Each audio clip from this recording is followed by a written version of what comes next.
Film diawali dengan seorang gadis kecil berdiri di tepi laut sendirian. Ia bermain melempar kerikil ke lautan, sedangkan orang tuanya sama sekali tidak terlihat di sekitarnya. Scene kemudian berpindah ke 15 tahun kemudian, di mana gadis kecil itu kini sudah tumbuh remaja. Ia memiliki nama Mia, yang mana nama itu tidak asing lagi bagi penggemar logo hitam oranye. Mia ternyata baru saja pindah ke kota ini karena orang tuanya mendapatkan pekerjaan baru di biro jasa jual beli tanah.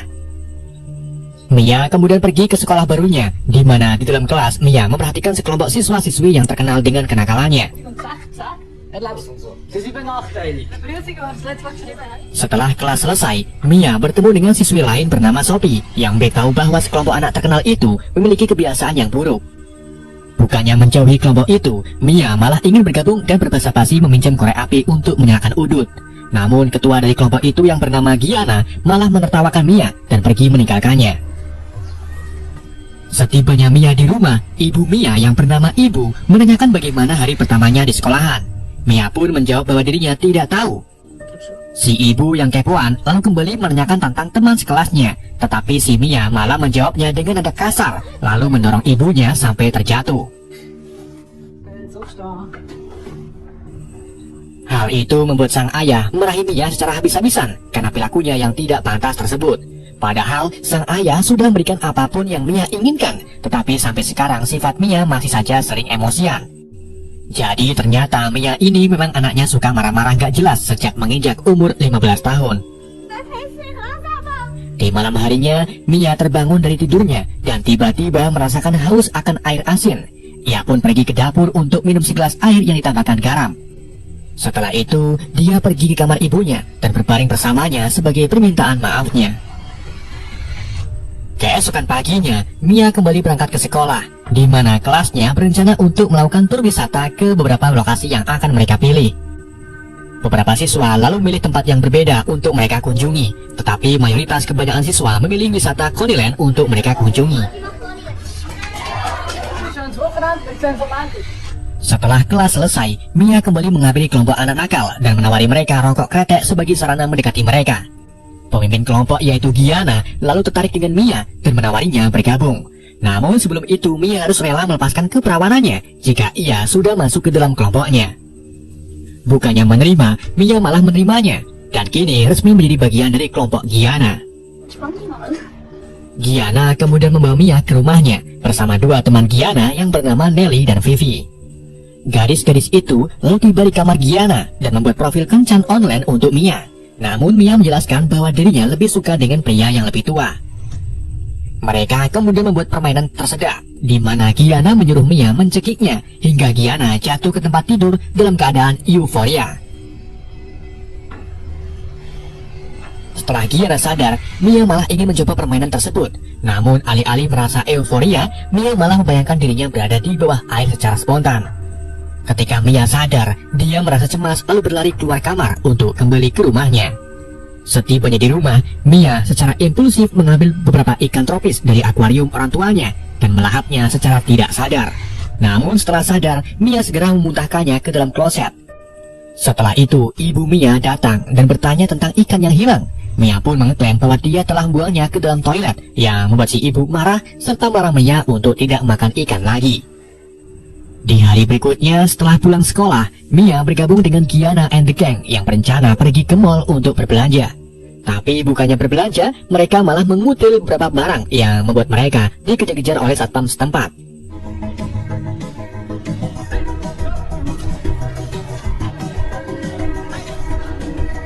Untung saja, mereka berhasil lolos dan melanjutkan melakukan hal-hal yang berperilaku buruk.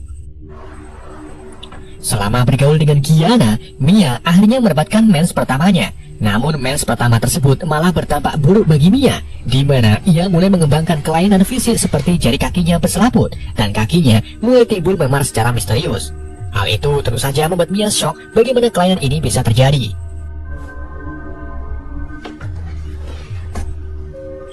Keesokan harinya, Mia memutuskan membolos sekolah untuk pergi ke klinik guna memeriksa keadaan ini kepada seorang dokter.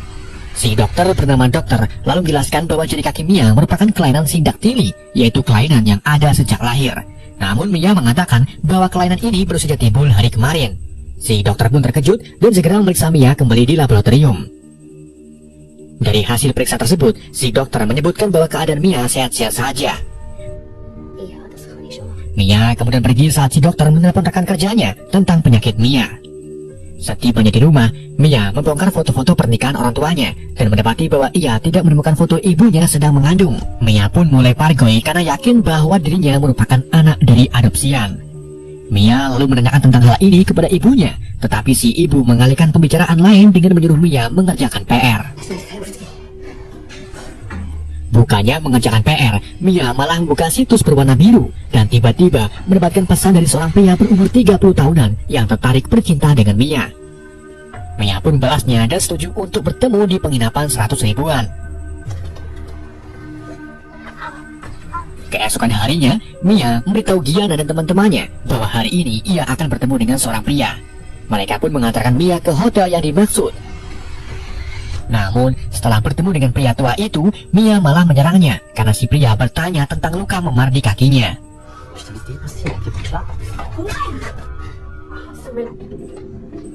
Menyadari keanehan ini sangat mengganggu di kehidupannya, Mia pun membeli beberapa gunting stainless kemudian merobek selaput jari kakinya di kamarnya.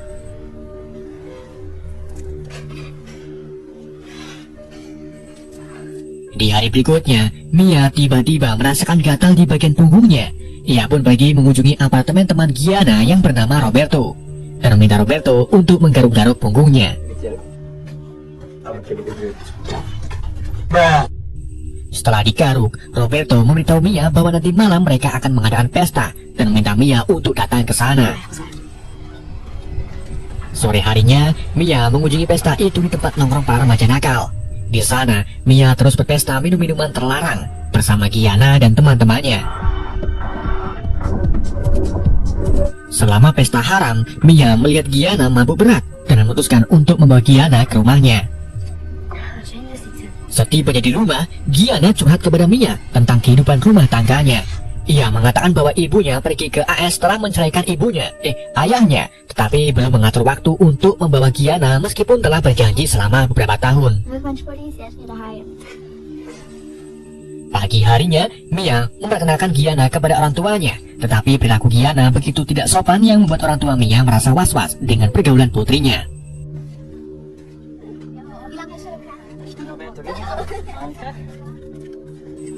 Kemudian pada hari pertama saya ke Taman Kaunilan, gadis-gadis itu malah minum obat-obatan terlarang yang membuat mereka sempoyongan selama bertamasya. Bahkan sampai membuat Mia muntah-muntah di kamar kecil. Giana, Nelly, dan Vivi lalu menyusul Mia ke kamar kecil, di mana mereka memperhatikan kaki Mia yang terlihat semakin memar. Setibanya di rumah, orang tua Mia marah-marah karena mengetahui bahwa Mia berperilaku buruk setelah berteman dengan teman barunya. Sebagai hukuman, ayah Mia lalu menuntut Mia untuk mengikuti terapi psikologi agar pola pikir Mia bisa berubah menjadi lebih baik lagi.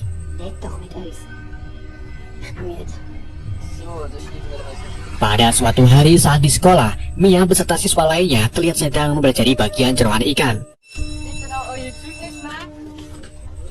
Setelah pelajaran itu selesai, Mia diam-diam melahap ikan tersebut dan bereaksi marah saat salah satu teman kelasnya menyaksikannya kejadian tersebut. Sepulang sekolah, Mia sengaja mengajak Giana ke kamar ibunya untuk mencari foto ibunya sedang mengandung. Tetapi mereka tidak menemukannya dan malah berujung dimarahi oleh ibunya.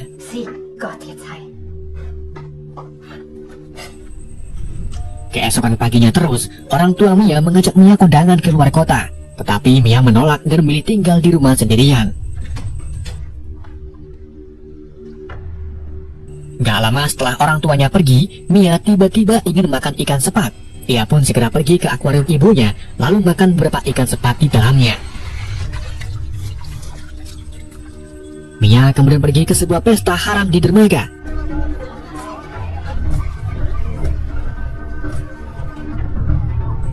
Di tengah pesta itu, Giana yang mabuk tiba-tiba jatuh ke bawah air dan tidak muncul kembali. Mia pun secara naluriah menyelam ke dalam air dan menyelamatkan Giana dari tenggelamnya. Anehnya, Mia mampu bernafas di dalam air, yang akhirnya membuat Mia takut dengan apa yang baru saja ia terjadi. Mia lalu berlari kembali ke rumah dan menemukan bahwa kekernya muncul sebuah insan seperti ikan hiu. Gak cuma itu, kedua kaki Mia juga mulai berwarna hitam kebiru-biruan dan juga muncul sisik di bagian kulitnya.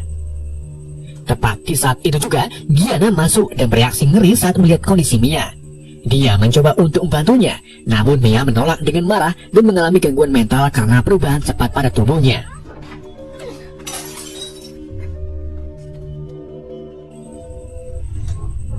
Di hari berikutnya, Mia kembali merias wajahnya dan kembali ke pesta yang haram yang telah pindah ke apartemen Giana. Dia berdiri di atas meja dan menari dengan provokatif untuk menyenangkan beberapa pria yang lebih tua. Para pria yang sakti kemudian membawa Mia ke dalam sebuah kamar untuk mengajarinya cara menjadi jungler. Namun sebelum terjadi, Giana masuk ke kamar dan berteriak pada pria-pria itu untuk keluar, serta tidak sengaja menyebutkan bahwa kaki Mia mengalami pendarahan. Para pria itu pun langsung terkejut ketika melihat kedua kaki Mia memiliki luka yang sangat aneh. Mia kemudian segera pergi dari pesta dan kembali ke rumah untuk menangisi nasibnya yang sangat bahagia. Saat Mia mencoba berdiri dari sofa, tiba-tiba kedua kaki Mia sudah menyatu. Mia pun mencoba memisahkannya dengan pames, tetapi pada akhirnya Mia berakhir pingsan di lantai. Pagi harinya saat bangun, Mia sangat kaget yang luar biasa ketika melihat kakinya sudah berubah menjadi ekor putri duyung yang membentuk sempurna. Mia mulai merasakan sesak nafas dan segera pergi ke bak mandi untuk mengisi tubuhnya dengan air. Setelah cukup lama mendalami keanehan ini, Mia kini mulai sadar bahwa dirinya bukan anak manusia, melainkan anak titisan putri duyung yang ditemukan oleh kedua orang tua angkatnya. Di saat itu juga, Giana datang. Meskipun ketakutan dengan apa yang terjadi kepada Mia, tetapi Giana tidak melarikan diri dan malah membantu Mia untuk membawanya ke sebuah pantai.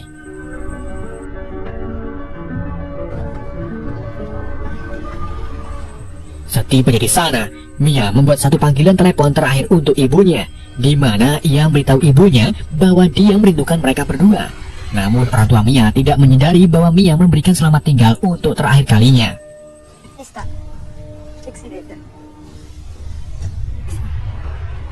Giana lalu mengucapkan selamat perpisahan kepada Mia. Setelah itu, Mia mulai berenang ke tengah lautan untuk menjadi putri duyung seutuhnya.